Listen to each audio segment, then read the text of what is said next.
Shalom, salam sejahtera untuk kita semua. Kami dari kelompok 2 akan menjelaskan materi kami perihal aborsi, yang mana menjadi topik kami untuk pembuatan video TTS Service Learning untuk mata kuliah Pendidikan Agama Kristen B.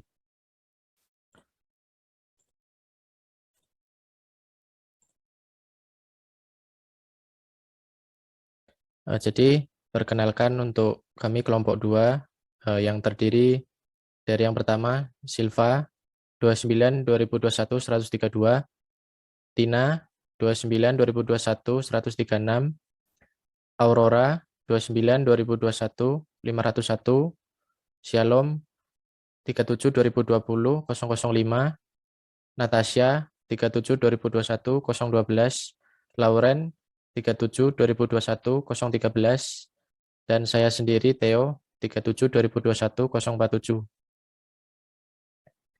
Jadi berdasarkan konsep video service learning yang sudah tertera di dalam petunjuk, kami kelompok 2 memilih konsep B yang membahas cerita atau studi kasus tertentu, serta bagaimana agama merespon hal tersebut dan memberikan jalan keluar. Kami memilih topik D, yaitu aborsi. Masuk ke dalam pembahasan. Secara etimologi, aborsi merupakan bahasa serapan dari bahasa Inggris, yakni abortion, yang berasal dari bahasa Yunani yaitu abortus, yang memiliki arti pengguguran kandungan atau keguguran.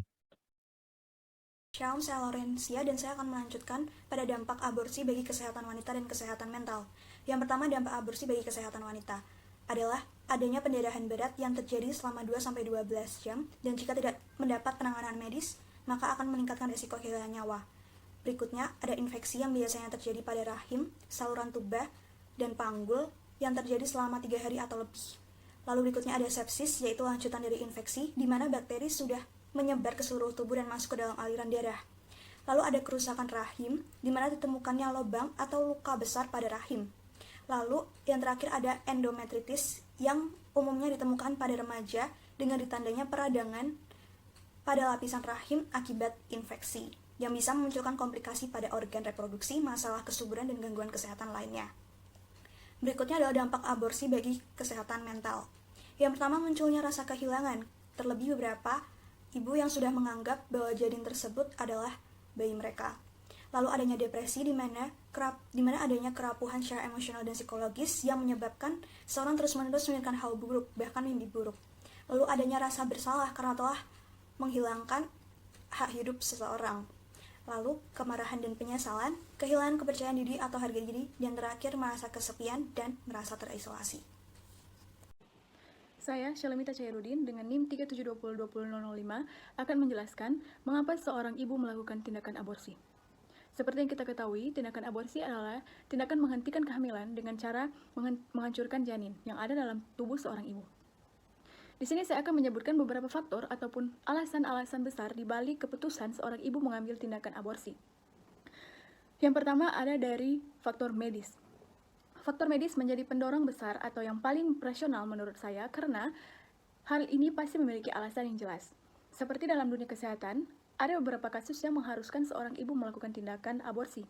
Hal ini dikarenakan, misalnya, janin yang dikandung memiliki ancaman terhadap kehidupan ataupun kesehatan dari seorang ibu. Oleh sebab itu, di bawah pengawasan orang ahli ataupun para dokter dan juga adanya perundingan dengan calon ibu atau orang tua, hal ini ataupun tindakan aborsi bisa dilakukan. Tindakan aborsi dalam dunia kesehatan atau karena faktor medis menjadi hal yang wajar karena memiliki alasan yang jelas. Yang kedua, kehamilan di luar nikah. Seperti yang kita tahu, kehamilan di luar nikah menjadi kasus yang banyak terjadi di Indonesia. Hal ini disebabkan karena adanya seks bebas ataupun kurangnya pengetahuan seorang wanita atau pasangan mengenai apa itu seks dan apa dampak dari seks. Oleh sebab itu, kehamilan di luar nikah bisa terjadi. Dan jalan yang dipilih untuk mengakhiri kehidupan dari janin maupun kehidupan dari kandungan tersebut adalah tindakan aborsi. Yang ketiga, kurangnya dukungan dari keluarga. Proses kehamilan seorang ibu atau seorang wanita harus memiliki dukungan yang besar dari keluarga maupun orang-orang di sekitarnya. Oleh sebab itu, dengan kurangnya dorongan atau dukungan dari keluarga akan membuat seorang ibu tertekan ataupun memiliki pemikiran-pemikiran yang bisa berdampak maupun berakhir mengambil keputusan aborsi.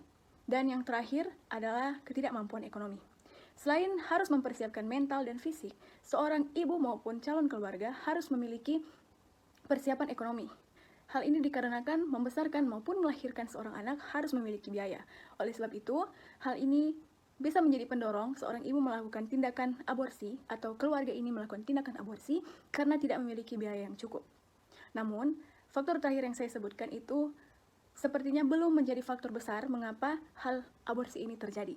Karena yang pasti, jika seseorang sudah bersedia untuk memiliki hubungan atau memiliki keluarga, yang pasti mereka sudah mempersiapkan tentang apa yang akan menjadi keperluan mereka untuk membesarkan anak tersebut.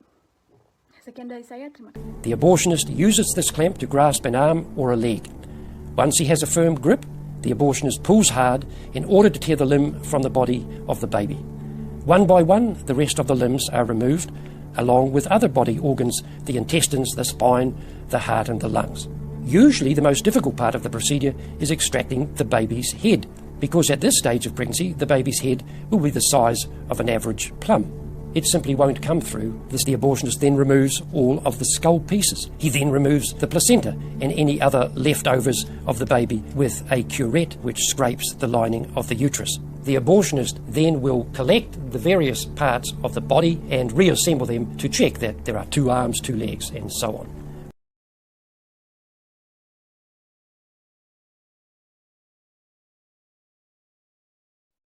Apakah ada larangan dalam gereja Katolik maupun Kristen mengenai aborsi?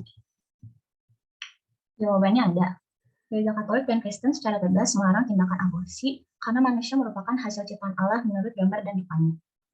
Aborsi sendiri pun sama saja dengan tindakan pembunuhan, walaupun janin yang ada dalam kandungan belum terlahir ke dunia. Karena manusia tercipta sebagai citra Allah, maka manusia sejak awal adalah kudus. Berikut merupakan larangan dalam Alkitab.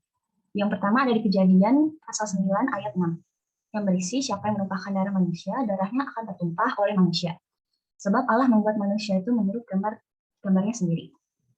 Lalu selanjutnya ada dari Keluaran pasal 20 ayat 13 yang berisi jangan membunuh. Jangan membunuh juga berada di dalam isi perintah Allah yang kelima. Bagaimana gereja dan katedral melihat kasus aborsi? Gereja dan katedral secara tegas menolak tindak aborsi karena manusia merupakan hasil ciptaan Allah menurut gambar dan rupanya. Dan juga karena berpegang pada keyakinan bahwa kehidupan manusia harus dihormati dan dilindungi secara mutlak sejak saat pembuahannya. Gereja Katolik sangat kuat mempertahankan pandangannya bahwa aborsi harus dilarang karena berkaitan dengan hak asasi manusia. Manusia juga mempunyai hak asasi karena ia adalah manusia ciptaan Allah dan diciptakan menurut gambar dan rupa Allah. Ada 3 hukum gereja Kristen terhadap kasus aborsi. Yang pertama, hukuman berdasarkan kasih. Hal pertama yang ditetapkan gereja, meskipun melihat saudara seiman berbuat dosa, maka pihak gereja tetap melakukan prinsip kasih tentang Alkitab. Karena pada dasarnya, hanya Allah sendiri yang berhak menentukan hukuman atas dosa kita. Tidak ada manusia yang berhak melakukan hal tersebut. Oleh sebab itu, hukuman yang diberikan gereja tetap bersifat kasih dan bukan mengucilkan atau mengusir mereka yang berbuat zina termasuk aborsi. Yang kedua, hukuman pertobatan. Di dalam gereja juga menghukum orang yang melakukan dosa dan kesalahan untuk melakukan cara bertobat orang Kristen. Karena pada dasarnya, manusia akan melakukan dosa. Tetapi setiap orang memiliki kesempatan untuk bertobat. Oleh sebab itu, bagi mereka yang ingin mendapatkan pengampunan, maka sebaiknya bertobat dan berjanji pada Tuhan untuk tidak melakukan dosa zina dan dosa aborsi di lain hari. Yang ketiga, hukuman pernikahan. Selanjutnya, gereja umumnya akan menghukum pasangan yang melakukan aborsi untuk segera melangsungkan peneguhan pernikahan, sehingga apa yang dilakukan di masa lalu tidak akan terjadi kembali di masa yang akan datang. Karena dosa bersifat menjerat, termasuk halnya dosa zina dan aborsi. Oleh sebab itu, gereja lebih menginginkan mereka yang melakukan zina untuk bertobat, lalu meminta peneguhan nikah supaya berikutnya mereka menjadi suami istri yang sah di dalam Tuhan. Dengan demikian, resiko melakukan zina ataupun berujung pada aborsi dapat dicegah dan dihindari. Aborsi itu adalah hal yang kejam dan bagi pelakunya mereka bisa dikatakan bodoh sih. Mengapa? Karena Anak itu adalah anugerah. Tak jarang juga banyak orang-orang di luar sana tidak memiliki keturunan karena belum dipercayai atau emang belum waktunya. Tapi ketika orang dipercayakan sama Tuhan untuk memiliki keturunan, namun mereka membuangnya begitu saja hanya karena alasan ekonomi lah, belum siap lah, atau karena pergaulan bebas.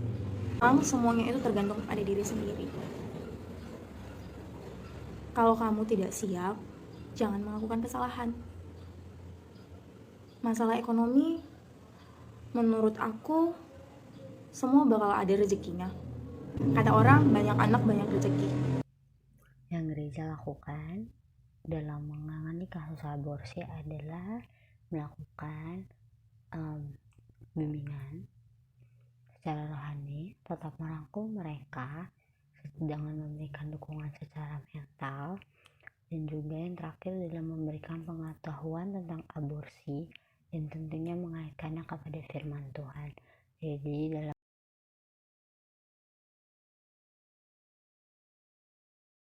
Menurut saya pribadi, berdasarkan ajaran Katolik, tindakan aborsi tidak dapat dibenarkan karena perbuatan aborsi sama saja dengan tindakan pembunuhan terhadap nyawa manusia. Tetapi jika perbuatan aborsi ini dilandasi dengan alasan yang di luar kendali kita, seperti penyakit si ibu bayi, ketidaknormalan perkembangan janin, dan sebagainya, maka aborsi dapat menjadi pilihan terakhir untuk dilakukan. Seturut dengan ajaran Katolik, saya sendiri menolak adanya tindakan aborsi. Menurut saya, aborsi merupakan tindakan kejahatan karena telah membunuh ciptaan Allah yang telah dititipkan kepada manusia. Namun, dalam kondisi atau keadaan tertentu, tindakan aborsi dapat dibenarkan dengan segala pertimbangan mulai dari segi penyebab, kondisi janin, dan keadaan sang ibu. Intinya, kembali kepada masing-masing pribadi bagaimana kita melihat tindakan aborsi itu sendiri. Kita bisa memilih di pihak membenarkan atau tidak membenarkan sesuai dengan situasi yang ada. Menurut saya, seperti yang kita lihat, banyak sekali alasan yang menjadi pendorong mengapa seorang wanita melakukan tindakan aborsi. Seperti yang kita lihat, adanya keharusan dari medis ataupun karena kesalahan dari diri sendiri. Oleh sebab itu, kalau dari medis tidak apa-apa karena memang sudah ada pertimbangan dan perundingan dengan calon orang tua. Namun, jika karena kesalahan sendiri, hal ini tidak dibenarkan karena kita bertanggung jawab atas kehidupan seorang janin dalam tubuh seorang wanita.